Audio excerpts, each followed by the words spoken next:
Welcome to my YouTube channel golden media. Subscribe ಮಾಡಿ, bell icon ಒತ್ತಿ.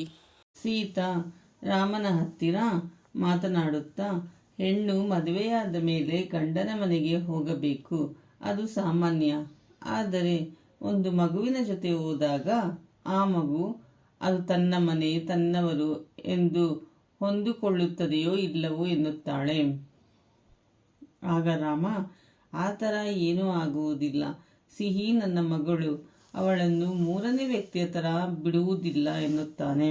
ಇನ್ನೊಂದು ಕಡೆ ಅಶೋಕನ ಮನೆಯಲ್ಲಿ ಅಂಜು ಪ್ರೀತಿಸುತ್ತಿರುವ ವಿಷಯವನ್ನು ಪ್ರಿಯಾ ಅಶೋಕನಿಗೆ ತಿಳಿಸುತ್ತಾಳೆ.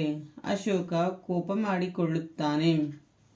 ನಂತರ ಅಶೋಕ ಪ್ರಿಯಾ ಕಚೇರಿಗೆ ಹೋಗುವಾಗ ಅಂಜುಗೆ ಕ್ಲಿನಿಕ್ಗೆ ಡ್ರಾಪ್ ಮಾಡುವುದಾಗಿ ಕಾರಿನಲ್ಲಿ ಕರೆದುಕೊಂಡು ಹೋಗುತ್ತಾನೆ. ದಾರಿ ಮಧ್ಯೆ ಅಂಜುಗೆ ಕರೆಗಳು ಬರುತ್ತದೆ. ರುದ್ರಪ್ರತಾಪ್ ಅಂಜುಗೆ ಪದೇ ಪದೇ ಕರೆ ಮಾಡುತ್ತಿರುತ್ತಾನೆ. ಆದರೆ ಅಂಜು ಕರೆಗಳನ್ನು ಸ್ವೀಕರಿಸುವುದಿಲ್ಲ. ಪ್ರಿಯಾ ಅಶೋಕನಿಗೆ ಕೋಪ ಮಾಡಿಕೊಳ್ಳಬೇಡ, ಅಂಜು ಒಳ್ಳೆಯ ಹುಡುಗನನ್ನೇ ಪ್ರೀತಿಸುತ್ತಾಳೆ. ಇನ್ನು ಕೆಲವೇ ದಿನಗಳಲ್ಲಿ ಆ ಹುಡುಗನನ್ನು ನಿನ್ನ ಮುಂದೆ ನಿಲ್ಲಿಸುತ್ತಾಳೆ ಎಂದಾಗ ಅಶೋಕ, ಹಾಗಾದರೆ ನಾನು ಅಂಜು ಆ ಹುಡುಗನನ್ನು ಕರೆದುಕೊಂಡು ಬಂದು ಪರಿಚಯಿಸುವವರೆಗೂ ಏನೂ ಕೇಳುವುದಿಲ್ಲ ಎನ್ನುತ್ತಾನೆ.